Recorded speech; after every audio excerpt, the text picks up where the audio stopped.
ternyata oleh KPU dianggap pada saat mendata tidak cukup, sementara yang bersangkutan mengatakan cukup.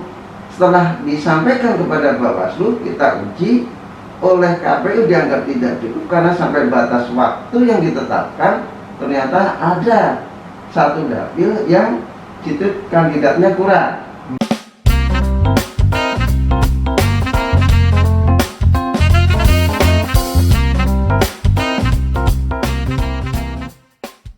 Assalamualaikum warahmatullahi wabarakatuh. Salam Bawaslu. Halo teman-teman Bawaslu Kota Sukabumi, dimanapun Anda berada, ketemu lagi dengan saya Adam Mandela dalam kegiatan bincang-bincang bersama Bawaslu atau kita singkat BBB. Alhamdulillah, hari ini kita kedatangan tamu spesial lagi, tamu yang sungguh luar biasa, berkesempatan hadir di studio mini kita, studio Bawaslu Kota Sukabumi. Siapakah tamu tersebut? Inilah dia tamunya, yaitu Bang Yulianto. Untuk detailnya, silakan Bang, perkenalkan dirinya. Halo, Assalamualaikum warahmatullahi wabarakatuh. Ya, rekan-rekan dari Kota Sukabumi, mitra dari bincang-bincang Bawaslu ini, perkenalkan saya Yulianto, pimpinan Bawaslu Provinsi Jawa Barat, koordinator divisi penyelesaian sengketa. Jangan lupa ada kata penyelesaiannya, jadi bukan pembuat sengketa ya, tapi penyelesaian sengketa. Oke, luar biasa sekali. Alhamdulillah nih, sekarang kita ada Bang Yulianto selaku Korbit penyelesaian sengketa Provinsi Jawa Barat loh ya. Datang ke Kota Sukabumi. Penyelesaian jangan lupa ya. Iya, kalau sengketa aja seolah-olah membuat masalah ya, membuat sengketa. Iya. Bang Yul, gimana kabarnya, sehat? Alhamdulillah sehat. Alhamdulillah luar biasa, walaupun pandemi kayak gini kita tetap harus berkegiatan aktif, sehat, harus semangat, dan ya kita usahakan juga tetap taat protokol. Supaya kita masih bisa melaksanakan aktivitas kita. Iya, tetap jaga jarak, menggunakan masker, mencuci tangan. Pokoknya kita laksanakan protokol kesehatan sebaik mungkin. Bang, gimana nih perjalanan ke Sukabumi? Luar biasa. Luar biasa, Sukabumi selalu menyimpan misteri. Selalu menyimpan misteri. Kadang kita persiapkan perjalanan 3 jam, 4 jam sebelumnya, ternyata sangat lancar. Sangat lancar. Kita prediksi sejam 2 jam, ternyata bisa sampai 5 jam. Itulah Kota Sukabumi, kota kecil, berjuta cerita, berjuta juga misteri. Oke Bang, berkaitan dengan bincang-bincang hari ini, kita akan membahas justru yang berkaitan dengan divisi Bang Yulianto sendiri, yaitu penyelesaian sengketa. Ini kebetulan penonton kita ini Bang, mayoritas berdasarkan penelitian dan hasil View Insight, banyaknya itu kaum milenial Bang. Begitu. Banyaknya pemilih pemula, anak SMA, mahasiswa. Nah, maka dari itu kita akan membahas tentang penyelesaian sengketa dimulai dari definisi. Gini Bang, jika kita mendengar masalah sengketa sebelum diselesaikan, yang tersirat itu sengketa tanah, sengketa uang lah, sengketa apapun. Kalau dalam anak SMA mah pacaran, berebut pacar itu sengketa. Nah ini sengketa kepemiluan, penyelesaian sengketa kepemiluan. Sebenarnya apa sih Bang yang disengketakan itu? Ya. Coba sampaikan ke teman-teman kita nih ya, tolong perhatikan nih, langsung dari koordinator divisinya. Ya, benar-benar. Memang banyak ya soal sengketa itu, kadang-kadang orang juga masih campur aduk, dan di kehidupan keseharian sengketa itu bisa beragam. Yang tadi disebutkan dari sengketa tanah, sengketa Asmara, ya sengketa hati ya. Iya. Sengketa hati macam-macam gitu ya, itu banyak muncul. Tapi kalau di kepemiluan itu dibedakan antara sengketa, pelanggaran, kemudian perselisihan. Ini beda. Kalau pelanggaran itu ada aturan yang sudah dibuat, kewajibanmu apa nih? Larangannya apa nih? Kalau tidak sesuai dengan kewajibannya, tidak melaksanakan kewajibannya, berarti ini masuk kategori melanggar. Kalau dilarang tapi masih dilakukan, nah ini juga melanggar ini. masuk kategori di pelanggaran. Nah, kalau mengenai hasil pemilu, kamu dapat berapa suara? Saya ditetapkan oleh KPU dapat sekian suara, padahal menurut saya, perhitungan saya nggak segitu, Lebih gede gitu. ada ya lebih ada selisih. Nah, ini maksudnya perselisihan hasil. Nah, kalau sengketa terus apa? Nah, sengketa ini sebenarnya menyederhanakannya begini. Ada hal yang ditetapkan oleh penyelenggara, tetapi ini tidak jelas pengaturannya, tidak jelas atau tidak ada bahkan pengaturannya, tapi real jadi masalah.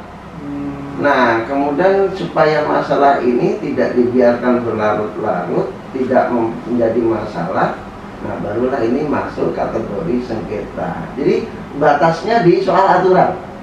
Nah, jadi soal aturan itu batasnya. Kamu dilarang ke sekolah menggunakan sendal jepit. Kamu ke sekolah pakainya sendal jepit, malah, nah itu melanggar. Jelas ya. Jelas. Tapi kalau larangannya adalah kamu ke sekolah tidak ada ketentuan harus memakai Alas. pakaian itu harus warna apa. Misalnya hari ini menggunakan pakaian bebas, yang penting rapi dan sopan. Ya. Ternyata ada siswa yang memakai pakaian yang menurut penilaian pihak sekolah ini tidak sopan. Ya. Sementara yang menurut siswa ini masih batas-batas kesopanan. Nah, ini sengketa. Aturannya hanya mengatakan rapi dan sopan. Ya. Sementara penilaian pihak sekolah dengan pihak siswa berbeda antara kesopanannya itu. Oh. Nah, ini masuk di sengketa. Contohnya mungkin kalau kita zaman kuliah, Bang, harus rapi dan sopan pakaiannya.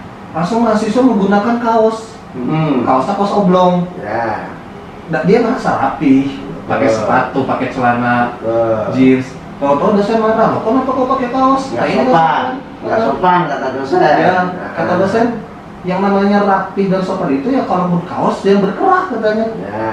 Nah, ya. gitu ya. Ya, betul. Artinya sengketa tadi perdebatan beda memaknai kata rapi dan sopannya. Demikian juga di kepemiluan. Di kepemiluan hanya mengatakan bahwa Anda punya hak untuk berkampanye dengan memasang alat peraga kampanye. Nah, kemudian terjadi perbedaan. Menurut si pemasang, ini alat peraga kampanye saya bentuknya seperti ini, seperti itu, saya pasang. Ternyata oleh penyelenggara dikatakan ini tidak sama dengan yang kami maksudkan. Nah, ini terjadi perbedaan ini. Menurut KPU atau Bawaslu ini bukan alat peraga, tidak masuk kategori itu, tapi menurut si peserta masuk. Nah, ini persoalan. Tapi aturannya itu tidak jelas. Bagaimana menyelesaikan? Nah, ini masuk di ranah sengketa. Gitu. Nah gitu sahabat-sahabat Bawaslu dan penonton setia BBB, bahkan tadi dijelaskan mana sengketa, mana pelanggaran, mana penyelesaian hasil. Ya nggak Bang ya? Betul. Nah, Bang, mungkin teman-teman semua, sahabat-sahabat semua itu perlu contoh nyata. Ini kebetulan abang ini, Bang Yulianto ini, atau bapak atau abang ya? Nah, enaknya mana saja lah. Ini berarti di keperiodean bapak ini, berarti abang ini sudah melaksanakan pilpres serentak dengan pilkada serentak. Kalau di situ ada hal menarik nggak tentang sengketa, Bang? Oh, ada. Nah, seperti yang tadi disampaikan, sengketa tadi dipisahkan. Kenapa dibedakan antara pelanggaran, sengketa, dan perselisihan hasil? Karena ketiganya ini konsekuensinya berbeda. Kalau pelanggaran itu mekanisme melalui penanganan pelanggaran itu akan berbatas waktu, kemudian putusannya nanti juga bergeser. Kalau pidana melalui yang disebut sentra gakumdu, di situ ada kepolisian, ada kejaksaan. Kalau perselisihan hasil ini domain penyelesaiannya ini ke Mahkamah Konstitusi Republik Indonesia. Iya. Nah, kalau sengketa itu oleh Bawaslu. Di dalam pemilu yang lalu terjadi, misalnya berkaitan dengan pendaftaran calon anggota DPD. Syaratnya kan harus menyerahkan dukungan pemilih jumlahnya sekian, Ya. tersebar di beberapa daerah. Ya. Nah, yang bersangkutan merasa sudah menyerahkan jumlah dukungan melebihi batas minimal Ya. Jadi sudah memenuhi standar lah ya. menurut si calon Pendaftar. peserta, calon kandidat, dia sudah menyerahkan. Lalu diverifikasi oleh KPU, ternyata dari sekian yang diserahkan, sekian ini tidak memenuhi syarat. Nah, TMS katanya tidak memenuhi syarat. Sederhananya harusnya 100, dia ngedaftarin 120, tapi nggak 120-nya memenuhi syarat semua. Nah, dia menyerahkan 120, minimal 100. Setelah diverifikasi KPU, ternyata menurut KPU ini tidak sampai 100. Karena tidak sampai 100, KPU kemudian menyatakan yang bersangkutan tidak memenuhi syarat untuk ditetapkan sebagai calon. Wow. Nah, karena dia merasa cukup, oleh KPU dianggap enggak, disampaikan kepada Bawaslu, Bawaslu menyelesaikannya melalui mekanisme penyelesaian sengketa. Jadi kami undang keduanya, kedua pihak, lalu kita mediasi. Di situ kemudian kita pastikan versinya KPU kok tidak sampai 100, ini bagaimana ceritanya? Menurut si calon kandidat melebihi dari 100, gimana ceritanya? Nah, ini yang kemudian kita selesaikan. Itu ada beberapa yang seperti itu yang calon DPD ya. Kemudian caleg juga begitu. Dalam pendaftaran ini mensyaratkan setiap dapil dari 3 kandidat, 1 diantaranya harus perempuan. Nah, kalau tidak memenuhi, maka di dapil itu dicoret calegnya. Nah, karena tidak sampai 30%. Ini bagian dari affirmative action untuk meningkatkan partisipasi perempuan secara aktif di dalam kandidasi, bukan hanya sebagai pemilih ya. Nah, ternyata oleh KPU dianggap pada saat mendaftar tidak cukup, sementara yang bersangkutan mengatakan cukup. Setelah disampaikan kepada Bawaslu, kita uji, oleh KPU dianggap tidak cukup karena sampai batas waktu yang ditetapkan ternyata ada 1 dapil yang situ kandidatnya kurang. Sampai batas waktu yang ditentukan pukul 00 pada hari terakhir.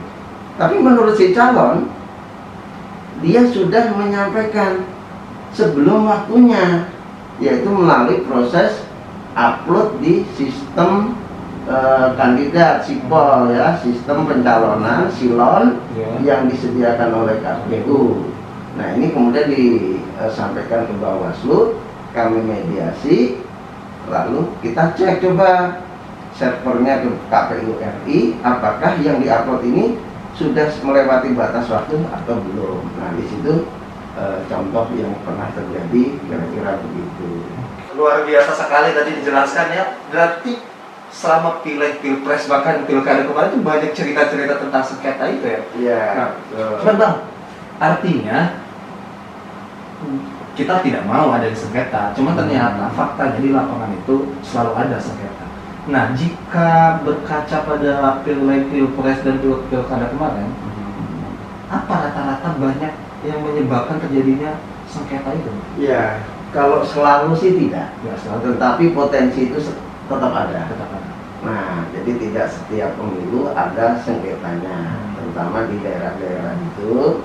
Satu daerah tertentu dengan tidak. Nah, seperti yang tadi disampaikan, pada pelaksanaan pemilu tahun 2019 se-Jawa Barat itu ada 24 perkara yang kita tangani.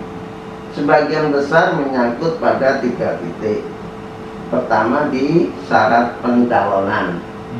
Di syarat pencalonan itu untuk DPD tadi menyangkut masalah jumlah dukungan minimal. Itu. Kemudian di calegnya, calon anggota legislatifnya berkaitan dengan ada beberapa soal persyaratan terkait dengan mantan terpidana. Oh iya iya. Nah, mantan terpidana boleh menjadi caleg ya, karena hak dia selama tidak dicabut oleh pengadilan. Tetapi syaratnya harus mengumumkan bahwa dirinya adalah mantan terpidana, mempublish. Mengumumkan. Betul. Saya calon nomor 2 mantan narapidana. Ya, belum dapat nomor. Oh iya, saya mau menyalonkan jadi Ya. anggota ini. Betul. Tapi mantan Jadi terpidana dipublish gitu ya. bahwa dirinya memang Pernah ya. pernah dipidana atau terpidana. Lalu secara formil di dalam form yang disediakan KPU ada status yang harus diisi, yaitu mantan terpidana. Kebetulan di kabupaten tertentu ya, saya tidak sebutkan, Ada itu tapi Bang. ada yang dia mantan terpidana kasus narkoba, kemudian mencalonkan diri 2 partai yang berbeda, lalu disampaikan kepada Bawaslu. Setelah kami cek itu ya, ada perbedaan di soal persyaratan tadi statusnya. Yang bersangkutan mengatakan tidak mengisi bahwa kolom itu dia mantan terpidana. Nah, setelah itu menurut yang bersangkutan, kenapa saya tidak mau mengisi itu? Karena dengan alasan masa hukumannya tidak sampai 5 tahun, kan gitu ya. Nah, ini muncul itu betul. Itu yang kedua di soal persyaratan itu. Kemudian ada lagi yang soal pejabat.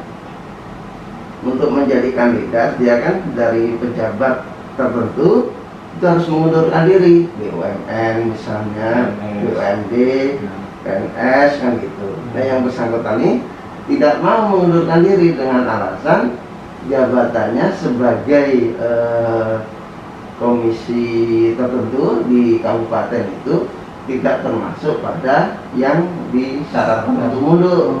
Jadi sengketanya perbedaan pendapat mengenai bahwa saya yang termasuk harus mundur atau tidak. Ini juga terjadi gitu kan. Betul. Tapi pada akhirnya Bang itu putusan kan diberikan nih. Nerima nggak? Ya, Banyaknya gitu. ya sebelum soal nerima saya ingin ceritakan dulu prosesnya ya. Oh ya, prosesnya gimana nih? Prosesnya. Jadi tidak serta-merta ketika disampaikan ke Bawaslu, kemudian Bawaslu memeriksa, lalu memutus. Oh ini benar, ini tidak begitu. Ya. Kalau itu berarti mekanisme penanganan pelanggaran. Kalau sengketa, kita undang para pihak nih. Ya, para pihak kita undang untuk duduk bersama, untuk bermusyawarah, benar tidak nih. Nah, dalam pemilu istilahnya ini disebut dengan mediasi. Mediasi, Bawaslu berperan sebagai mediator, penengah yang ingin mendudukkan kemudian mencari solusi. Dalam mediasi ada beberapa yang memang mencapai kesepakatan. Salah satunya yang tadi belum saya sebutkan, persoalan sengketa terkait dengan laporan dana kampanye. Laporan dana kampanye, KPU mengeluarkan surat edaran yang di situ kemudian pada laporan awal sudah memberikan batas waktu yang kalau itu tidak dipenuhi, si kandidat ini, peserta ini dicoret dari kepesertaannya, diskualifikasi, nggak ikut main nih. Padahal yang bersangkutan merasa, loh ini bukan sekarang waktunya, masih nanti laporan untuk bisa diskualifikasi. Nah, ini kemudian juga muncul sengketa. Lalu itu dimusyawarahkan, yang tadi istilahnya mediasi, tercapai kesepakatan. Nah, berarti tinggal menjalankan. Karena sepakat nih. Tapi kalau nggak sepakat, nah beberapa sebagian besar kita lanjutkan ke mekanisme persidangan, istilahnya adjudikasi. Nah, di situ ada proses pembuktian. Menurut si pemohon, yang benar seperti apa? KPU sebagai termohon punya hak jawab versinya kenapa putusannya begitu. Nah, ini kita lihat buktinya masing-masing, kita lihat, kita cek, kemudian kami nilai. Nah, meskipun itu tetap memberikan ruang untuk adanya kesepakatan, tapi karena tidak tersepakat, Bawaslu kemudian yang memutuskan bahwa ini putusannya memenangkan permohonan si pemohon. Pada tempat yang lain bisa yang sebaliknya, kemudian si pemohon kita nggak kabulkan, alias apa yang dilakukan oleh KPU kita anggap sudah benar. Tapi dari semuanya tadi ini diterima, alhamdulillah. Tidak ada upaya lain ya? Tidak ada. Ukuran diterima atau tidaknya ini adalah dengan kalau yang bersangkutan tidak menerima, maka dia bisa menggugat ke pengadilan tata usaha negara (PT-UN). Menggugat putusannya ya. Putusan KPU yang tadi dipersoalkan ternyata tidak diterima dengan putusan Bawaslu, tidak puas, mereka bisa menguji ulang dengan gugatan ke PT-UN, pengadilan tata usaha negara, nggak paling tinggi ya. Belum tinggi Pengadilan tata usaha negara. Kalau pilkada ke pengadilan tinggi tata usaha negara PT Tun ya. Nah ini tidak ada, alhamdulillah di 2019, sehingga kami menangkap bahwa pemohon ini menerima. Bahkan ada salah satu pemohon calon DPD setelah selesai pembacaan putusan, yang bersangkutan justru berterima kasih. Kami pikir datang itu mau protes itu. Iya. Mohon maaf Pak, kita kaget juga. Ada apa ini? Kita menyiapkan saja jawaban. Kalau nggak terima silahkan nanti gugat ke PT Tun. Kita udah persiapan itu atau PT-UN. Ternyata begitu datang, aduh Pak, terima kasih Pak. Setidaknya kami sadar bahwa memang kami ada kesalahan, tapi dengan seperti ini kami tahu mekanisme untuk memperjuangkan keadilan dan oleh Bawaslu sudah dilaksanakan. Ini yang tercerahkan ya Bang ya. Luar biasa. Ya, sebuah kebanggaan. Justru mungkin hal-hal seperti itu terjadi karena ketidaktahuan ya Bang ya. Bisa jadi peserta sendiri mungkin. Betul. Atau dari yang bersengketa lah ya gitu ya Bang. Nah Bang, para penonton kita ini Insya Allah dan yakin banyak yang ingin menjadi orang-orang sukses. Ada yang menyalek, ada yang menjadi wali kota. Saya doakan semoga terkabul. Amin, amin, amin. Yang terakhir Bang, karena ini adalah tips. Karena sebagai bagaimanapun juga lebih baik menghindari ya Bang, Betul. agar tidak terjadi sengketa. Tipsnya gimana nih Bang bagi penonton nih? Mungkin ada yang akan nyari di 2024 kalau serentak ya Bang ya. Iya. Nah ini tipsnya agar tidak terjadi sengketa atau menghindari sengketa itu kayak gimana Bang? Ini lancar-lancar aja. Ya, kalau soal tidak munculnya sengketa ya yang pertama bukan dari para peserta, tapi justru dari pembuat aturan. Sebisa mungkin segala persoalan yang potensi-potensi muncul ini sudah diatur mekanismenya seperti apa, jelas, tegas, sehingga patokannya tinggal sesuai dengan aturan atau tidak sesuai. Semakin jelas aturan, semakin minim munculnya sengketa. Nah, paling yang muncul pelanggaran sesuai tidak sesuainya tadi. Yang kedua, kemudian pada tataran praktis setelah normanya, aturannya itu dibuat dengan baik, tinggal ketaatan para pihak. Nah, soal menggugat masalah sengketa ini haknya peserta. Jadi yang pertama harus dimintakan supaya lurus itu justru si penyelenggara dulu. Bahwa penyelenggara dalam membuat keputusan terkait dengan nasib para kandidat, para calon, ini harus prosedurnya jelas dan benar. Jadi kalau caranya harus verifikasi, ya lakukan verifikasi. Jangan tidak ada verifikasi, tiba-tiba langsung memutuskan. Ya harus dilakukan proses pengecekannya. Kemudian selain masalah caranya, juga terkait dengan hasilnya harus sesuai dengan di lapangan. Jangan ngarang-ngarang lah gitu ya. Itu baru kemudian para penyelenggara hak dan kewajibannya dilaksanakan. Kalau ada yang kurang pas, agak membingungkan, barulah kemudian itu dipertanyakan sejak awal, diselesaikan sehingga tidak muncul sengketa. Oke, luar biasa sekali. Jadi saya tadi sedikit tersentil bahwa yang pertama itu aturannya harus jelas dulu. Nah, mungkin ada yang nonton nih, para pembuat kebijakan, agar meminimalisir terjadinya sengketa, perjelaslah, buat terang benderang aturannya, sehingga tidak bingung bagi yang membacanya. Ini maksudnya apa gitu ya Bang ya. Nah itu, kedua ya tetap para calon, pahamilah sebelum turun ke medan lapangan, agar tidak ada lagi miskomunikasi dan terjadi sengketa. Itu Bang, luar biasa sekali kajian kita hari ini, diskusi kita hari ini. Saya ucapkan terima kasih yang banyak Bang buat Bang Yulianto. Satu pesan kepada penonton kita terkait kepemiluan di masa yang akan datang. Ya, terkait dengan itu tadi sudah disampaikan ya, saya setuju ya. Pada intinya kita tidak semangat untuk mensengketakan orang, untuk menghukum orang. Nah, kita justru pada semangat untuk menyelesaikan kalau muncul sengketa. Oleh karena itu, semaksimal mungkin kita upayakan jangan sampai ada pelanggaran, ada sengketa.